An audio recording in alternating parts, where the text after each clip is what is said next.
Sawa ka na sa paulit-ulit na fast food at lutong bahay na walang thrill? It's time to level up your lunch game sa Japanese rice bowl dish na Toridon. Dito, matitikman mo ang juicy and saucy chicken, teriyaki goodness at soft egg on top. Lahat ng kailangan mo in one bowl. Kaya para turuan tayo kung paano ito lutuin ay makakasama natin si Chef Romnick Acopio dito sa Sarap Pinoy. Umpisahan na po natin. Lagyan po muna natin ng dashi. Ganyan lang po. Sunod po ay harina. Tapos po egg. Tapos po yung last po, breadcrumbs.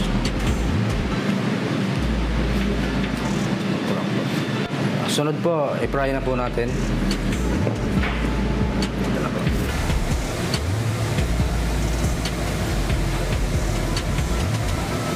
Matapos ma-deep fry ang ating breaded chicken, ay sunod naman itong inilipat sa isang pan at nilagyan ng chopped white onions, mushroom broth, special sauce at pinakuluan lang for about 1 to 2 minutes.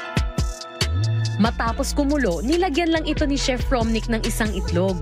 Ngayon po, piplatingin po natin ang masarap na Toridon. Isang 1 cup na rice. Lagyan na po natin yung Toridon.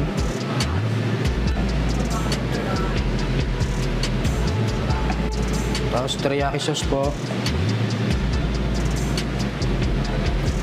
Tapos po onion leeks. Sesame seed.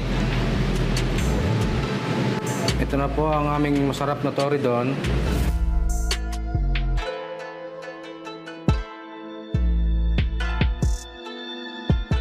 So next time na naghahanap ka ng masarap na pagkain, Toridon na ang sagot dyan dahil why settle for ordinary when you can have Toridon?